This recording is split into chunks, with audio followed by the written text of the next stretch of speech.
All right. Good evening, everybody. Hope everybody's doing well. Real quick, we had some technical difficulties that caused us to run a little late, but hopefully we have them finished. Real quick, Irish Connection, can you say something? Good evening, everyone. And Adam, can you say something? And in the chat, will you let us know that you can hear? What's up, everybody? We'll give this just a second and make sure that we're good before we get into the meat and taters. And Adam, tonight, I don't know if it'll be tonight. It might be in the morning, but we'll have the audio version up too. Hello, Blame Tag. How are you? Who else do we have here? Say hello in the chat. Hero, welcome from the living room. Adria, good. Good to see you. Been a while. Blame Tag, so I can hear everybody. So that is great. And everybody can see Adam, correct? I will take that as a yes, and we will get to moving. All right, so welcome to the Retail War Zone. I am Steve. I'm joined with my co-host, the Irish Connection, and tonight we have essential author Adam Kaat with us this evening. So this will be Adam's third time on the show and friend of the channel. He's done a great service for everybody, that works in this kind of business. And so what we're going to do, this is going to be kind of a shoot the shit. Let's talk about his process. Let's talk about the books, where he's going, where he's been. If you guys have questions, feel free to ask. I'm sure he will have no problem answering them. When the video goes live, you can look at the video description. There's going to be a direct link to his website and also a direct link to his store to where you can purchase the books. And having said that, Adam, tell us a little bit about your store and what we were discussing prior to the stream about the value of the two. So yeah, on my website, adamkaat.com, you can buy both books at a $5 discount. So they're both autographed. They're $40 for both of them, shipping included, to anywhere in the United States. And if it was outside the United States, we can talk about it or something. But yeah, it saves a little bit of money because I think it's valuable to read both, especially like quickly together. I had a guy, you should try reading is his like Facebook page, and he read them both really quick together, and he absolutely loved it. He gave me spectacular reviews, and such a very nice guy. But yeah, I think that's the best way to kind of approach buying the books for either yourself or for other people. I agree with that, and I'm going to use a video game analogy here that really rings true to what you just said. So I've played the Red Dead Redemption games, and I had never played the first one ever, but I totally enjoyed Red Dead Redemption 2. And what I did was I played through Red Dead Redemption 2, which was a prequel, and then went straight into the original game. And it is much more impactful when you do that. And I would agree, especially with the start of the Patron Saints, that he's right. Read them back to back. It's the most impactful. So, having said that, how you been? Been good, man. It's been like it was a long time coming. The second book took me a long time. I wasn't living through it anymore. I don't work in like retail anymore. I work in customer service still. I just work for a big corporation, a consumer packaged goods company that does dairy, and yeah, it's been an interesting journey because the first one kind of flowed with the blog that I had, Life on the Grocery Line, and the second one, I was starting as I finished the first one, and but then I like by when I published it, I think a month later I got a new job, and I was like, okay, well, this is a little more difficult. Like you have to kind of look back on everything. So it's the first book is written in present tense, first person present tense, and the second book is written in first person past tense. So it does fit my life a little bit. It's like looking back on the past as like the journey that he took through the grocery store, his life as he moved away from being a cashier into like receiving, and then he gets kind of recruited into being into management, and ultimately, this isn't giving away too much, but he puts in his 2 weeks in the last third of the book is called Short Timers. It's where he's starting to not give a fuck even more. There's a lot of weird things start to happen a little more, but he's starting to find himself. The whole journey, I think, in general, is definitely about finding your way through what seems like an impossible circumstance. Like I was trapped there in a store. I couldn't move. I was like, I definitely, could have. No one was hiring. I wanted to leave. I wanted to get out, but I had to make the best of it. So I tried to get into management. That was a nightmare. And it's just like you're paid what, like $3 more an hour to deal with other people's shit on top of longer hours. Yes. Yeah, it's like and it was, it's a supervisor position. So it's like you have no power. You can't really tell people what to do, or or punish someone. You can't, like, if they like insubordinate or something, then you're screwed. There's nothing you can do about it. You just gotta suck it up. So it was like just a more stressful version of what I was doing before, with more responsibility and longer nights. And yeah, it's Daniel's journey follows mine like to a T almost, but it's most, like, I'd say instead of the first one where it's like maybe 70-80% nonfiction, like very much what happened in my life, the next one is like 90% fiction. Like the scenarios, the things you go through, like those aren't ones that I recall from my memory. They're just similar to the things that happened. Right. That makes sense. Well, that makes sense. The one thing, and Adria, I see that you're here, and I know you work in grocery, and this is something that I would like to pose to everybody, that maybe we can get your help. We were talking off stream as I was trying to work through the technical difficulties. We need to find a way to get these books into grocery workers' hands. And I don't know what the correct avenue is for that. And I think Adam would agree. And, if there's some way we could figure out some sort of marketing campaign or something for Adam to get these books into the hands of people that work in grocery stores, especially the ones that worked during the pandemic, I think it would explode. Adam, would you agree? Yeah, I wrote, like, writing is very much a personal thing. I wrote it for myself, but I knew too at the time that I was kind of like, there's a lot of people out there that were experiencing exactly what I was experiencing, but no one ever gave them a voice or wanted to write about it. And in that way, it kind of drove my mission a little bit farther to kind of get it out into the zeitgeist. And it's gotten there. At least a little bit, but I also think service industry workers, I had a tremendous response from people that are servers, like just the Lindas and Dave's conversations that they read, just it connects instantly. It's like something that I've heard such positive feedback that people have said that it made them feel connected, like they remember going through all that, and they're glad someone wrote about it and talked about it. So that'd be amazing. That would be really cool if I could find a way to get in front of people that otherwise feel underrepresented or not talked about or forgotten, as some lady berates them in the seafood section of Vaughn's in some city. That makes me feel amazing when people do that, and I think it helps bring people together really too. So it'd be nice to have some sort of viral campaign. I'll get with you the next few weeks. I think I got an idea, and I'll send you an email or a message and let you know. Irish, do you have any questions for Adam?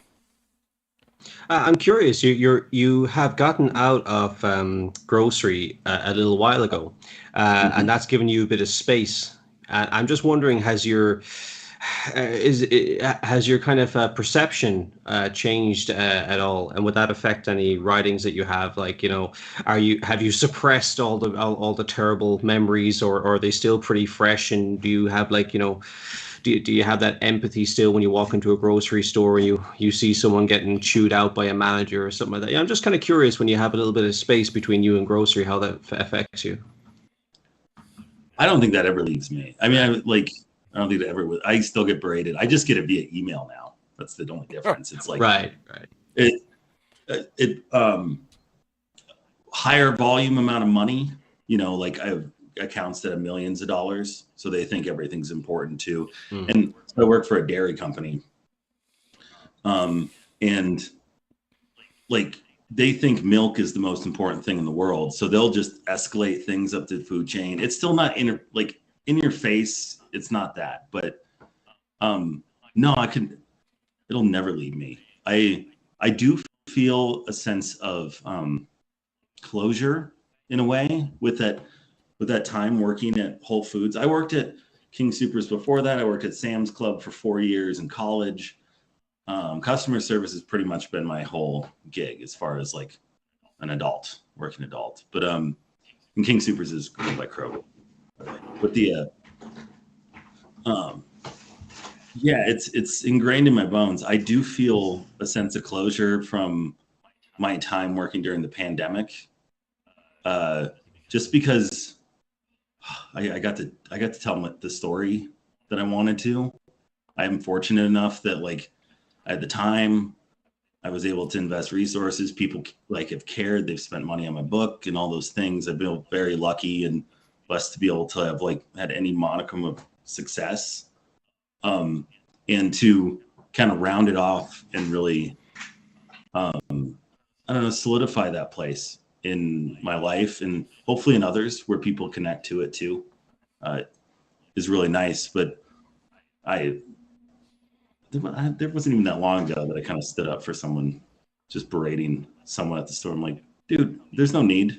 And he's like, he just kind of backed off. Like people, if someone else says something to him, they usually back off, I feel like. But it's like, I don't know. It's so unnecessary to treat anyone with the lack of respect for just doing their job. So I maybe I even feel more empathy now that I can have satellite view from it. I think, the point that you made, and that says a lot. If you're a customer, let's say you're behind the customer that's showing their ass, so to speak, and you speak up, for whatever reason, that carries more weight than an employee taking up for that situation. And I think you're right about that. There's a different level of, I hate to say this, respect. The customer will look at the other customer and respect their opinion more than they'll respect the worker, which is why we're all here to begin with. But, I want to make sure that I get, questions out of the chat. Blame Tag asks, how did you find time to write while working an erratic retail schedule? Or maybe more accurately, was there anything you did to develop good writing habits around work? Asking for a friend. It's me. I blame Tag. Well, so that's one thing I was pretty fortunate in a way, which, it doesn't seem fortunate because it was the pandemic. But, everything was shut down. I was writing about my day-to-day things anyway with life on the grocery line. And I was when I moved into management, into a supervisor role, I worked nights. So it's 2 to 11 every day. And that kind of allowed me to write in the morning, and that's when I write best. So when that was, and I was able to now churn out that book. When did I start the novel, the first one? I started it in, I want to say August or November of 2020. No, not August or November, like October of 2020. And I had a draft by the end of the year. I had a manuscript, which is insane. But I had all those like stories to weave together, right? And then like editing it was brutal. Having to second guess everything. And like an editor, she was telling me, keep it linear, keep it focused in one direction. And I was like, "Ooh, no, that's not the way I'm supposed to tell it." But then it makes all the sense in the world. It, like, the editor's right 90% of the time, I would say. I didn't really stand up for myself on anything in that because I thought she was pretty accurate. I found time because I just working at nights, and I do better in the morning. Now when I moved into the new job where I still do wake up same time, or like I start work at 8 and I work till 5 or 5. I got up at about 5:30, 5:30, and throw some coffee down and just go. That was the only way to do it. And I had the sense of direction. I knew that I had to finish out the story. My story wasn't done with the grocery part, with the Life from the Grocery Line and the Patron Saints of Grocery. I knew it wasn't over. So I had that driving me. And my job still makes me miserable, dude. I don't like I don't like getting berated. I don't like the same stupid problems over and over again. So I use that as motivation to get up in the morning and keep writing. Editing is difficult once I got into that part. I would also write on the weekends too. I go to a coffee shop and sit there. But editing is even a little bit lonelier, and it's like second guessing yourself, and it's rereading everything that you wrote before. Brutal, like being really like self-aware and acknowledging your faults. Like, this doesn't make any sense. This is poorly written, rewriting it. But then somehow you have to stop and not keep doing that. Like, you have to you have to find a place where you go back to the editor and then you go back and forth. So you don't just like sit there and overanalyze and think, I could say this better. Well, maybe you don't need to. Maybe that's just the right way to say it. So a good editor is key, and having good feedback, being self-aware, being analytical, but like finding that healthy medium of like, okay, I need to hand this off. She knows what she's talking about. It sounds great. Because I remember with the first book, I was like, are you sure this is okay? I wrote her so many emails, and she's like, no, this is really good. Like, this is on point. This is going the right direction. Are you telling the story you want to tell? And I'm like, yeah. Okay, then chill the fuck out, dude. Huh. It's hard because you're spilling yourself out there. You're putting yourself out into the world in a very vulnerable way that people won't even see for like months. They may never read, like a lot of people may never read it. You're kind of just putting yourself out into the void. And it is about habits though. It's just like writing every day. When you're in writing mode, write every day. No matter if it's like, I don't know, 2 paragraphs or something, or you just get in the zone and you crush out 5,000 words that you'll end up deleting later. There's a big section that I deleted out of the book too, out of the second one. It was about 20 pages. And I sat there for like a week, 2 weeks, like trying to figure it out. Like, should I write about it? Oh, good story so I had a bunch of edits done. And when you do editing, it's kind of like she sends all these edits and you fix it in Word. And I just kept leaving it up on the screen. I didn't shut off my computer and save it. Well, my autosave turned off. This was right at the beginning of the year. Ooh. Yeah, and then I shut it down and I lost 90 pages of edits. Wow. Oh, yeah. That was I cried. I sat there and I was like, I don't know what to do. Like, all of a sudden you lost every thought that you had because it's like you're moving so through it, right? Like, I'm not dwelling on what I edited earlier. So like when that happened, I had to stop. I lost about a month and a half from, because I was going really quick, but then like mentally it just broke me. It just I sat there and I was like, I don't know what the fuck to do, man. I felt so defeated, so fucking defeated. And I couldn't really get back to even trying for a few weeks. And it took about a month and a half before. That's why this book came out later than the other one. It was probably going to come out in April. But yeah, I'm proud of myself for sticking that out because that made me want to quit. It sounds like people don't understand like the creative process.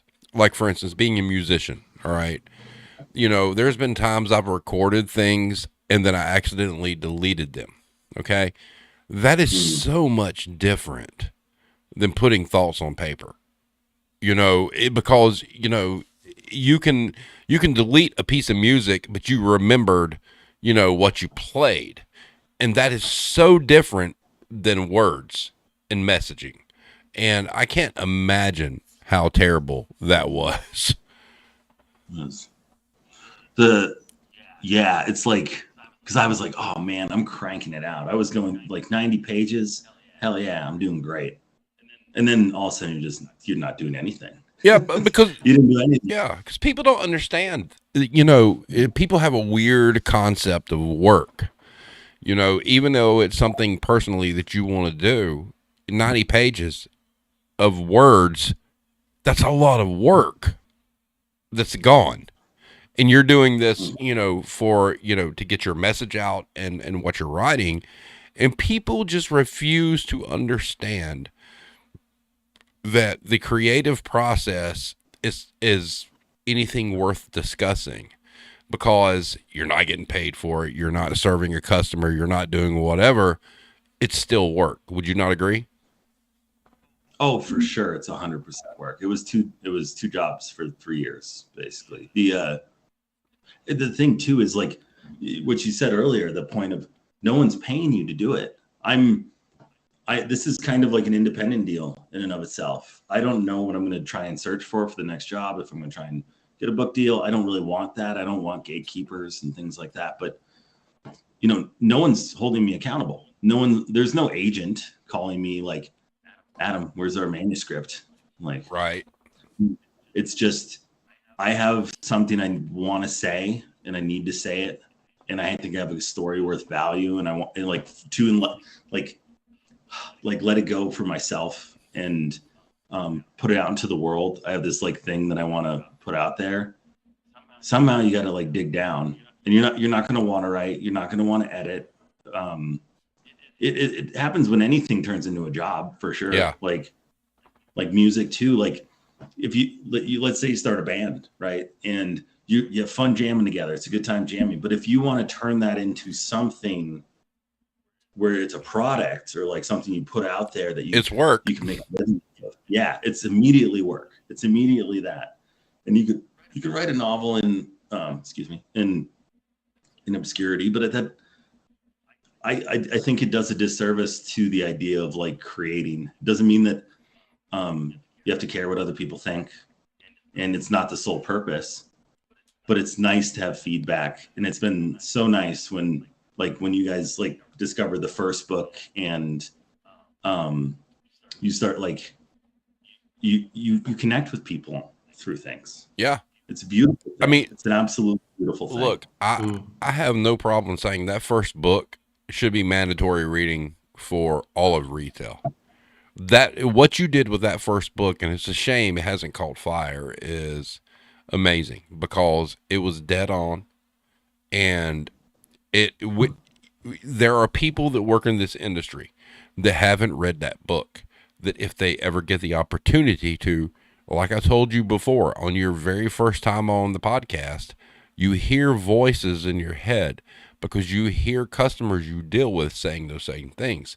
And that's a shame, because you poured so much time into that book and the second book that you deserve that to be in the hands of people that need it.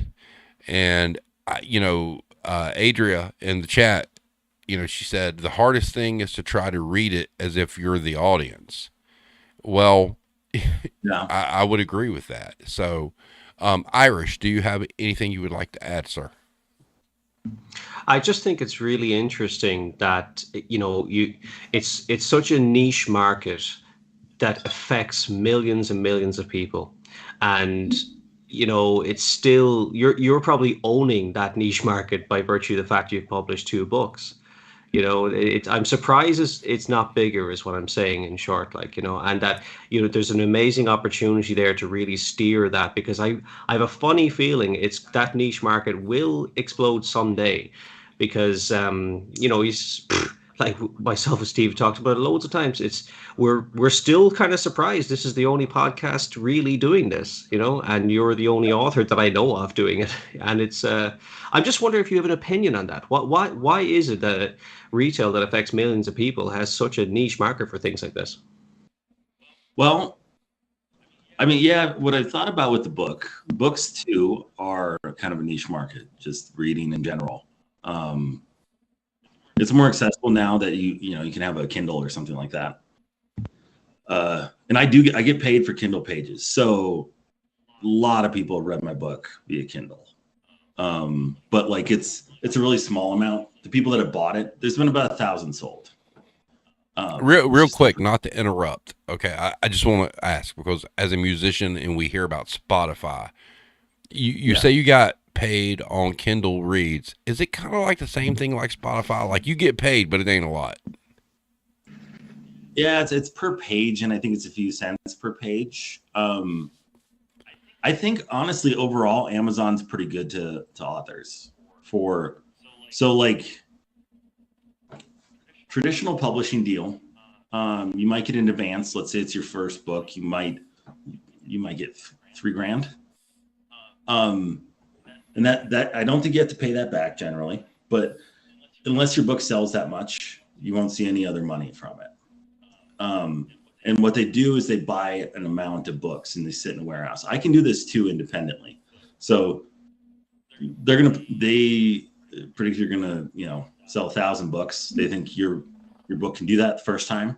So buy 1,000, sits in a warehouse, and until really like you get past your $3,000 worth of sales, you won't see any what's the word? Royalties. Royalties. Yeah, you won't see any royalties till after you get past your small amount of money, and then it's real like it's a small amount. It might be like $2 a book. With Kindle or with Amazon, depends on the price of the book, but it's like $7 or $8 a book. And then Kindle pages is a few cents, but I mean, I've been averaging like 1,000 pages a day, so it's added like $1 or $2 to my life. I would love it to be like, you know, 100,000 pages a day across the world is like reading it. But I honestly like, I think it's been pretty good overall. You need a big bump. You kind of need like a big platform that someone promotes your book that likes it a lot. Get on a podcast like that, or someone that has 250,000 followers. One of the things you were talking about, Irish, you were talking about the niche. There's a lot of like bookstagrammers that are out there, and they can probably impact sales pretty good. You know, I have 20,000 followers on Instagram, and they have a ton of like engagement in their posts, but they all read the same thing. Like I literally look through like hundreds of them. They pretty much all read the same top novel that's coming from Penguin Publishing. Right. They're jumping on the clicks, right? Yes. And they might even be getting, they probably have a stack of books that's like 100 high, and they're getting paid from Penguin to review it. That's probably what's happening. So like I sent out, I don't know, maybe 50 or so emails and got one response, and she didn't like the book. She said it was too raw or something like that, I think is what she said. She thought she would relate to it as a nurse. And I'm like, she was expecting me to write a different book. She wanted me to write the book she wanted to, like she was thinking of, instead of the book I wrote. That's the way her review was. Right. But this is kind of interesting, and let me interject here, and this is why, because we're discussing the context of what you're writing and like what we do and whatnot, and how is it so hard to break through. And you know, like I said, I 100% will always say that Life on the Grocery Line should be mandatory reading for anybody getting into this business pre or post pandemic. Okay. I think what you did with that book was absolutely fucking amazing. I don't, the reason, the fact that that's not like a New York Times bestseller really, really crawls my skin. That really disturbs me because it was that fucking good. But when you talk about a niche audience, it's good to those of us who worked in that business, and it's the marketing and getting it to those people. And I just don't think, corporate, publicists and people like that realize that. And there's such an untapped market for what you have done that's fucking depressing. I mean, you should have a million copy selling book on the first one. You really should. And I sincerely mean that. And when you look at the amount of people that work in the industries we work in, what's keeping them from seeing it? I mean, and it's promotion and it's marketing and there again, it's capitalism because it costs money to market and whatnot. And, you're not going to find a publisher's going to be like, okay, we're going to market this. We're going to get all our analytics and we're going to market this to people that work in the grocery business. No, the fuck they're not. And that's a shame because your works aren't being seen by the people that need to see them. And collectively, as a group, all of us, we have to find a way to make that happen. I have no problem putting up a splash screen on every single fucking video we do showing, hey, go buy this book. Because it's pertinent. It means something. It's not nonsense. You can call it fiction, whatever you want, but you encapsulated everything we went through in that first book, period. And it kind of shows the public interest isn't there for the quote unquote essential workers. And that's why I've called you like essential author, because you are an essential author. Yeah, I mean, I hope that in time, 20 years or whatnot, we look back at Adam Kaat. He did something. There was a time capsule for what millions of people went through. And it aggravates me that we're not there yet. And having said that, we talked about this off stream. I want to show this real quick. Hopefully the camera pick it up because I've got green screen and whatnot. But this is his second edition of Life on the Grocery Line. And you see that right there? You see that little symbol? So, Adam, can you tell us a little bit about that? It's your Indie Book Awards. Yeah, so I submitted my book to a national indie book award contest. So it's either self-published books or like small publishers. Mine would be considered a small publisher, and they had a COVID-19 category. And, it costs a little bit of money to enter these things, but like I figured, you know what, I probably have something. My book would be interesting on that topic, and yeah, I got some I got a thing in the email that told me I was a finalist. I didn't win. There were I think there were 5 finalists and 2 winners, or a runner-up and a winner. And that's probably out of a few hundred books that were sent in. You can send in you could send in a book that's not edited and it has no back cover or anything, like that sort of thing. I mean, as long as it's printed. And it was pretty cool. Like someone in some judge in there thought maybe even more than one, thought I wrote the best book about COVID that was submitted. It feels pretty cool. It feels very validating to have there's thousands of books entered into this thing. There's probably 100 or 200 on COVID. I think the ultimate winner was something about the virus, the impact on it was like a political book, something like that. So it was anything about COVID, which leaves it wide open. And mine was definitely the only novel on there. And yeah, I think in some way it got some pretty good recognition. It felt pretty good to have that. It looks really cool too. The legitimacy, like you said. Oh, there it is. Yep. Is it blurring? It's blurring, but it looks cool. Yeah, it turned out to really make an impact in some way, more than like bigger than you'd think. You know, like I've had some really incredible reviews about this from strangers, complete strangers that connected with it from all types of areas, from different industries.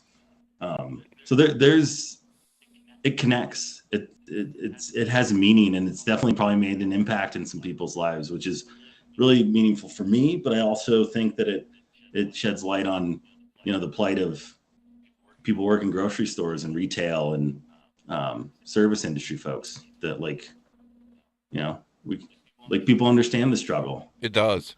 I mean, that your first book, Adam, was amazing.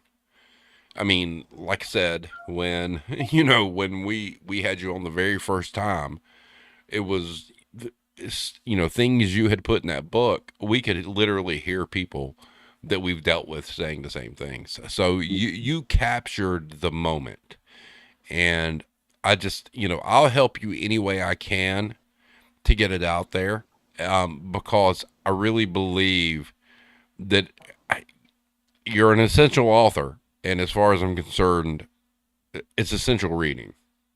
It just is. Irish. I really appreciate that. I have an idea. Like so we were talking about like why the book has been more slow to grow, right? Right. And like also a podcast your guys' podcast hasn't like blown up like you would think it Right. has, because there's so many retail workers, right? I mean, they're longer form in a way, right? So you have to find a way to like bind it to people. Like, what's the audience of short information that leads them to bigger information? So like, who's the gentleman that always does those funny videos about like from the customer's perspective, or not from the customers, from the employee's perspective when they ask him stupid questions? He's done really well. It's on like TikTok. Not sure. Okay. Well, I think I've seen you share him, but like he's done really well. But he's like he has this short, it's like this short attention span, and people working in grocery stores got busy lives with families, and work's fucking, I don't know, just insufferable sometimes. You have to deal with stupid assholes like berating you for no reason. That it's harder to, like, you got to find the audience to get in front of them. Okay. I know here, Scott Seiss. That's it, Scott Seiss. He's done really well. I mean, he's like in movies and stuff now, and I'm pretty sure he was nobody before the pandemic, or not really anyone of note. And that was like the short, funny things that kind of like launched it in. And if you can find a way to connect that way, it could lead to the bigger conversation you want to have. You have the micro conversations that lead into the bigger ones, if that makes sense. I mean, I'm just thinking now. I agree with that to an extent, and we've tried that. You have to be able to balance the idea of comedy with real life, and look, I'm not good with that. It's like looking at the chat. Blame Tag is like, Steve should record the audiobooks for Adam's books. No, I use the F word way too fucking much. Probably not good, and that's probably what he's referencing. But no. I mean, and that's the thing. You talk about the niche audience. Your book is very similar. Like, we're just talking about life on the grocery line. We're not talking about patrons. I mean, because it's a continuation. So we got to get them into life first to bring them along the journey. But it's the same thing. It's like, okay, you have this great piece of work, right? That people aren't seeing. And it's kind of like, and look, we're not Pulitzer Prize winning people here. Look, I mean, I got long hair. I'm pissed off at the industry and whatnot. But there's a lot of people out there that have the same opinions that I do, you do, Irish does, and whatnot. And finding them has been the problem. And, the same thing with your book. Because I don't know. I mean, if I won the lottery today, Adam, and I had millions of dollars, I would send a copy of Life on the Grocery Line to every fucking grocery store chain location in the United States because they need to have it. And you know, and that's kind of what we're up against is there's people that have great things to say, people who have written things that are pertinent, that we're getting no traction because we don't fall in line with, like you said, the short attention span, it's comedic, whatever, when we really do have kind of a message to spread. And having said that, Irish, your take on that?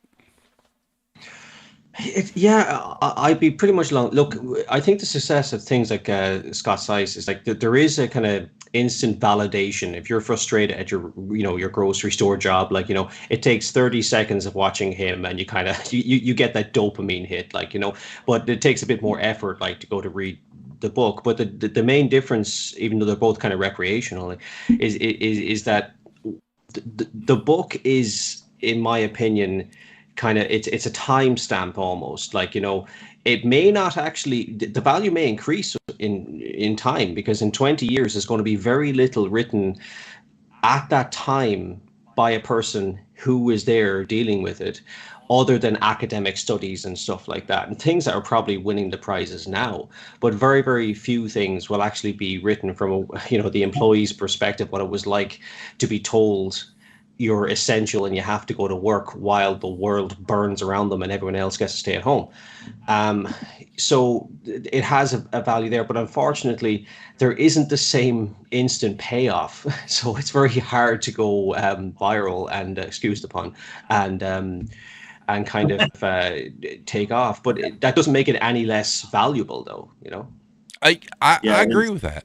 And Adam, your take on that, because I think he's right there. And you said this prior to us going live about being a moment in time, like a time capsule or whatnot. Here you are doing these books. You wind up being 60 years old, and all of a sudden, Life on the Grocery Line explodes. So, what are your thoughts on that? Yeah, it definitely is and so that's the appeal for other people, I think, that haven't worked in the industry, is like it is a time and place thing. Also too, like, if you think about it too, the connectivity of what connects grocery store workers, the people that worked there during that time, but how many of them were like just college students or whatever, and they moved on to a different job? So how do you like wrangle them in too? I like, honestly, I'm not surprised that it's taken longer to pick up, because it's doing better now than it's ever done. And it could just keep going like that as people get more interested in what happened. We get farther out and people forget that it even happened. It feels like a very distant thing already. And I'm curious to see, like, the second book is kind of just going to be entail, honestly. I think it's something that people will really like. It's got romance. It's got a lot of like banter on a more extensive level than the first one. The first one's a lot of conversations with Linda's and Dave's. The second one has like awkward sex scenes because, I don't know. My experience in retail for my entire life is like half the people are fucking each other. That's true. That is so true. Continue. 100%.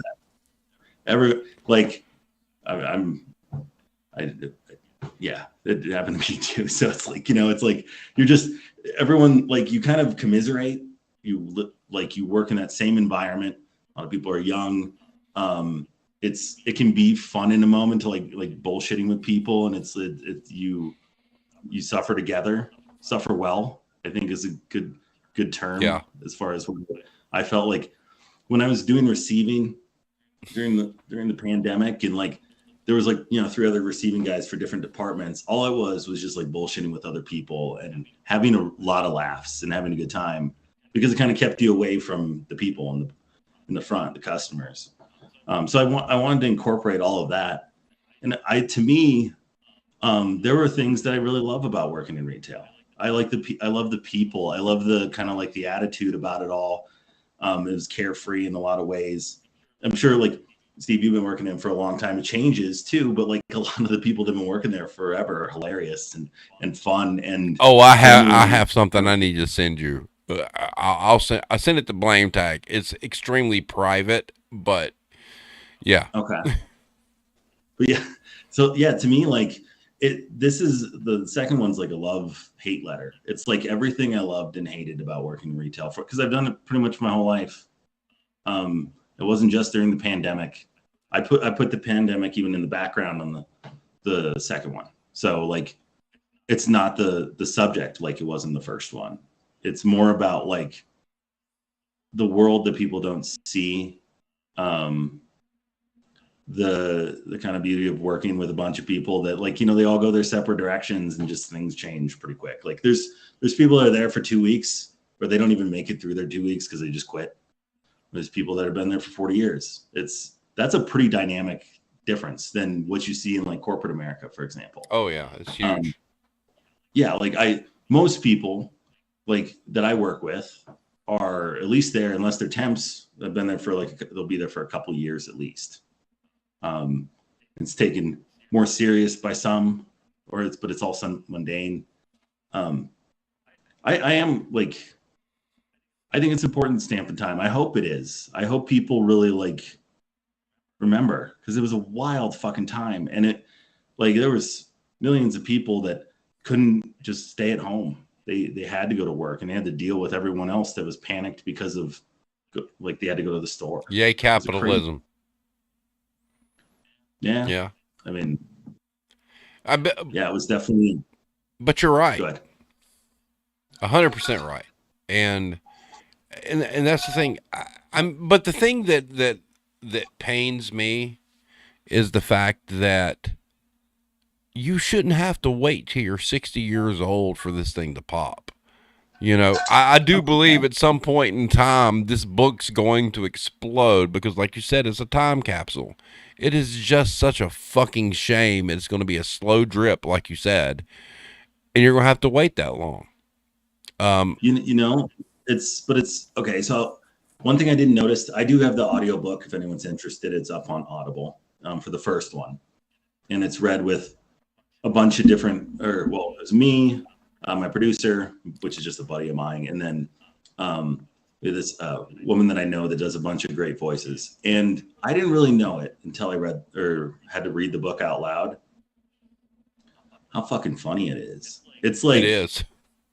It's really, really funny. I had a hard time finishing so many different parts, and I don't like to only lame people sit there and think they're funny. I think that's like, you can, unless you're a comedian professionally, but I was like, wow, this, and then I started to get feedback. I'm like, this is so hilarious. Like that, because like you said, the voices in your head, right? Mm-hmm. The ideas that like,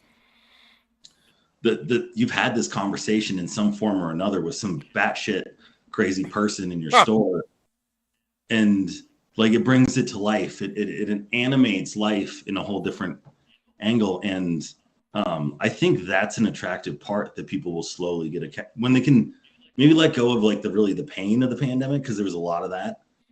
But if you can like learn to laugh at the darkness a little bit, it might go farther and like ease its way into society, because it's been doing it slowly but surely. I'm expecting it to pop at some point. But yeah, do you really feel like one day like the sales and everything are kind of like die down, and then one day you're gonna wake up and your phone's blowing up like, oh holy shit, everything just exploded? I mean, I can dream, right? Like I wish every day that I'm like, oh man, maybe my phone, I'll check it today and I'll have like 100 sales in one day randomly. Yeah. Like someone with the only time that really happens though is someone with a platform gets a hold of it. And it's like, this is really awesome. So one of the reasons that a lot of the media that I didn't really make it like blow up was, okay, even NPR is like a very quick moving timeline, right? Yeah.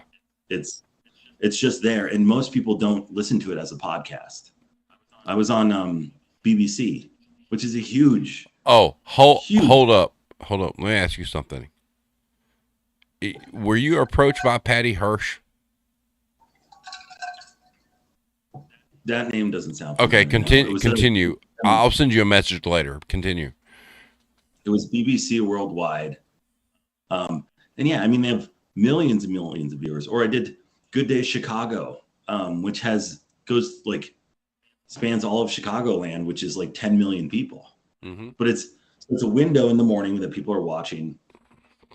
It's a small portion of that window, and it passes, and it's not like you don't marinate on it in any way. So like getting on a big podcast, if I got an armchair expert or something, like someone with 500,000 followers would be the cool thing. I've been so happy about the journey though, man. I mean, I'm just going to keep writing, and I'll figure this shit out. But like, yeah, I think it's got a place in the culture. It's already established itself. It's just got to find the people, or got to put it in front of the people that really means the most to them. And they're like, holy shit. Like, I want to tell everybody my story about this. You're right. That's where we need to get it. And now, talking about like the different promo and stuff you've done, I mean, it is weird. Okay. I mean, and I think you and I can relate to this. It was like, I was approached by, I've done like insider stuff, and I've done like BBC Brazil and whatnot, and there's no bumps, but I will say for the first time ever in the history of the podcast, I wound up doing something for Vox.com. And I think Irish would, agree here. They actually, what they used of me was put in a really positive light. And from that point on, it's bumped. No, not viral, mind you. Okay. But has bumped enough that other people are taking interest. And the reason I asked you about Patty Hearst was I was sent an email from NPR, this representative want me to do something with them. And I guess really and truly with what we do, both of us, because of the subject matter is so niche, it's small steps. And then it sucks. I mean, because, forget me. I mean, you wrote books. That's a lot of work. Me getting on a camera ranting about retail was something totally different, but you put the work in, and, you have a finished, published product that needs to be gotten out there. So what I'm going to do is I'm going to kind of shut up. I'm going to let Irish kind of continue this thought if he has something, and we'll kind of go from there. Well, I'll only add that things can snowball. Like we've had it in the past, and it's related to what Steve just said there, is that I might get a message somewhere like on Reddit, and then I pass it on to Steve, and then someone contacts Steve, and next thing he does a small little interview, and that gets no traction, but somebody from another media was looking out for these type of articles, read that, and then they contact Steve, which is pretty much what happened with NPR, I think. Isn't that correct, Steve? That is correct, yes. Yeah. So like, something that like we didn't think bore any fruit, like it was just a waste of time actually. And I won't name the who didn't bother talking about us, but New York Times. All right, there you go. So so somebody that was a waste of time. That was a complete failed project. But someone from NPR obviously was reading that and said, who's this Steve guy? And next thing you know, he gets contacted. So like it all started off from like a little stupid inbox thing from 3 months previous. So like sometimes. I'm not going to say it's going to go viral, but you just don't know. Little seeds can be planted, and you just don't know what's going to happen. Yeah. It like slowly working its way into the zeitgeist is. It's I guess it's a process. It's like what's weird is I've had the most success with Facebook ads, and they're really simple. Oh, really? Have you? Yeah, that's by far the most successful thing, and it's cheap. And it like gives good results. Where it is cheap, like that is for sure.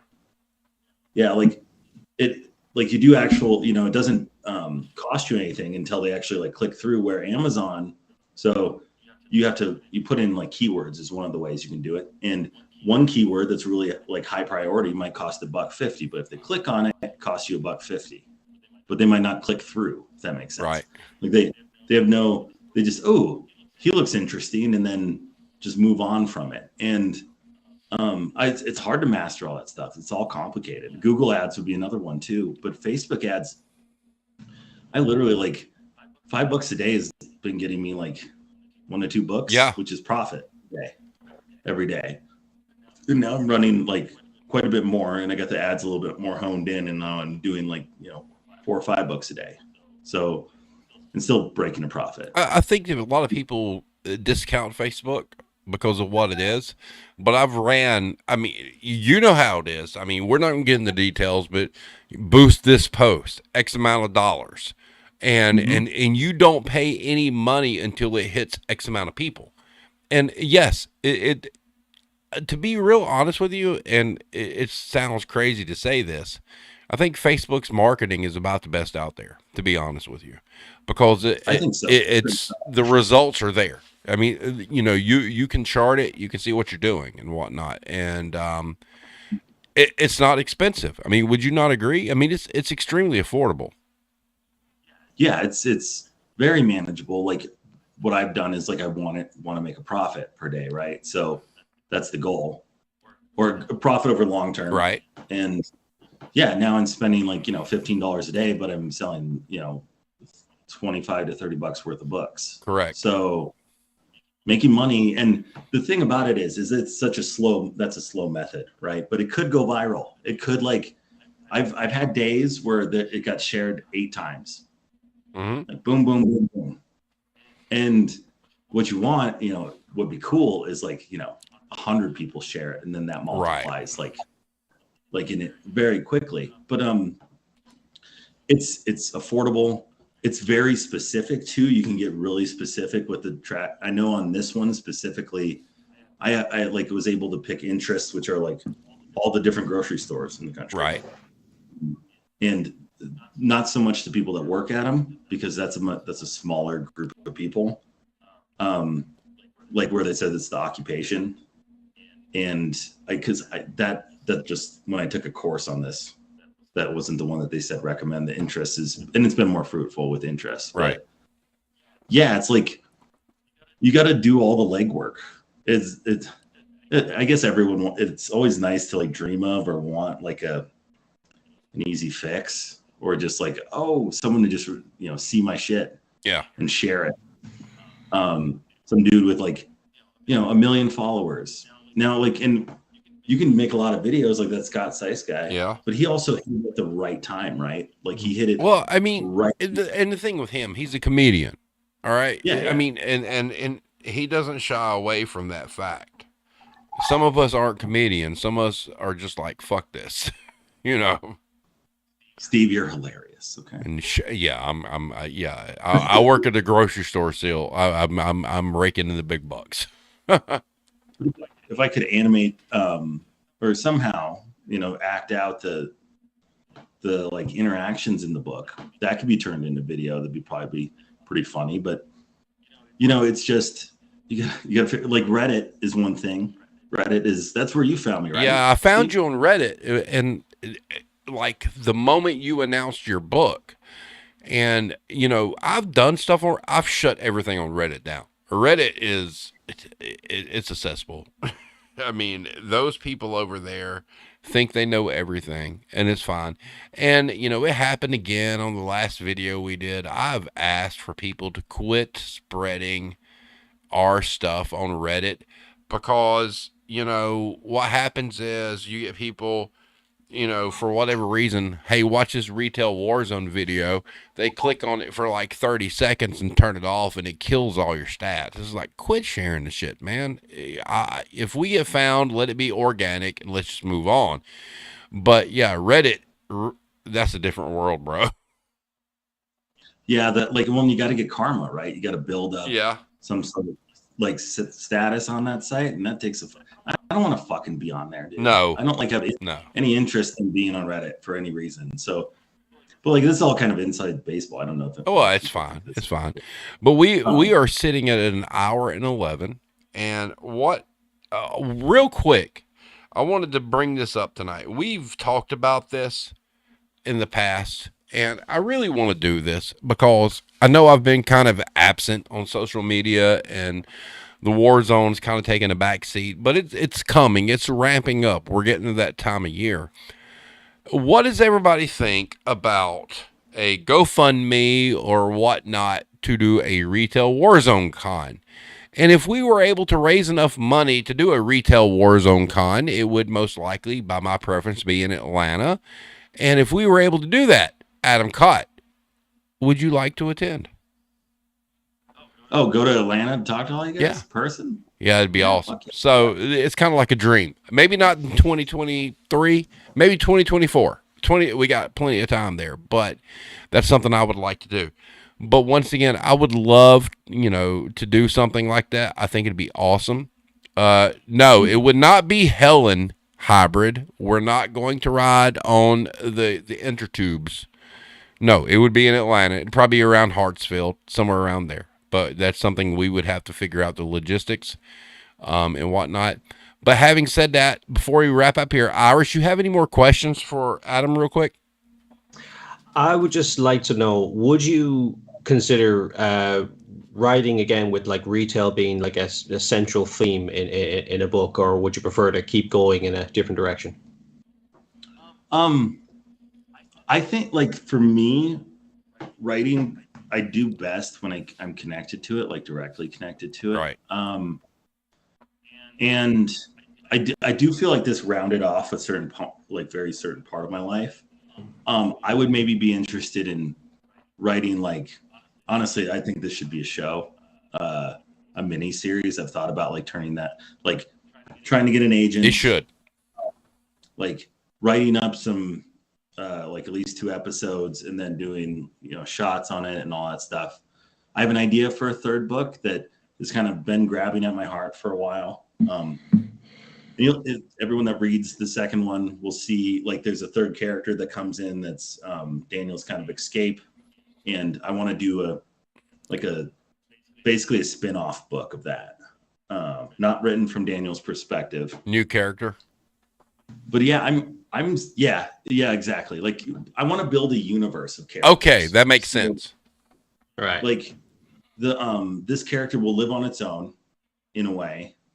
And you have to, once you read it, you'll kind of understand what I'm talking about. I don't want to give away too much. But also like other characters, just have like maybe build another character in the same city as in Denver as the other one that frequents and sees the same characters, that sort of thing. Right. I think that's fun.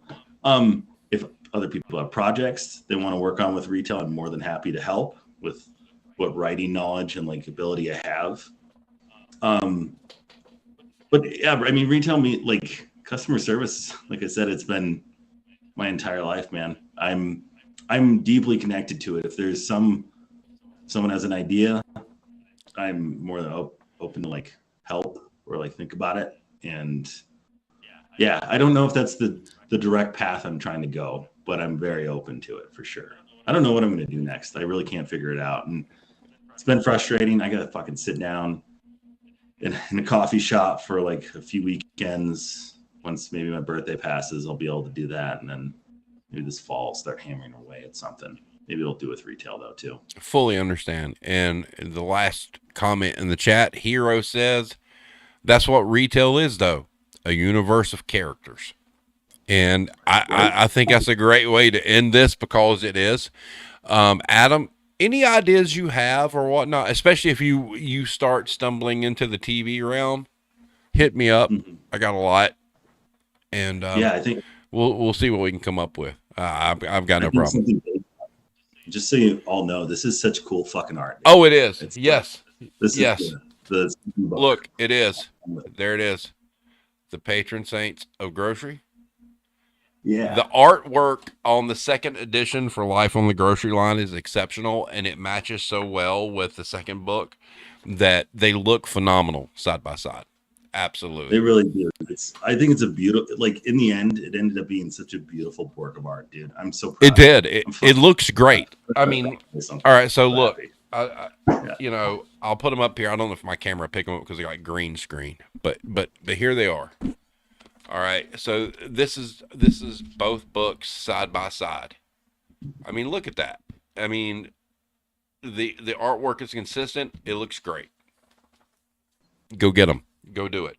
And then lastly in the chat, Blame Tag says, do a few guest spots at the serving time. So you know how to get in touch with Blame Tag. Do your thing. Having said that, thing's awesome.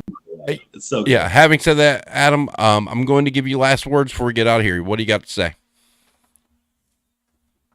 Thank you so much for having me on, man. This really means a lot to me. I'm very grateful for you, Steve and Irish, and yeah, it's quite the cast of characters, and I can't wait to see where this all goes. If we kind of like maybe connect, like stay connected, keep working on ideas, try and get it out there. You never know what might happen. We might be able to really change some hearts and minds, get out there and do something. So thank you so much. Thank you so much for being here. I mean, you hold the record. You're on for the third time. I think Stephen Petrovelli is coming up on his third time. So, but you are the record holder as of right now. So having said that, everybody have a great evening. Check out the links to his shop. Go buy the books. It's worth it. Help support somebody that worked in the industry in one of the roughest times in most of our lifetime's history. Go do it. If you have ideas, do you have a contact you spot on your website, Adam? Best way would be through Facebook for sure. All right, Facebook. Through Adam Jonathan Kaat. Yep. I check that regularly, so that's so find him out there. Blame Tag, if you want to collab with Adam, you know how to get a hold of him. Having said that, Irish, do you have any last words?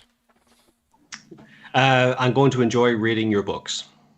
Exactly. I'm going to enjoy about them being history books is what I'm going to enjoy.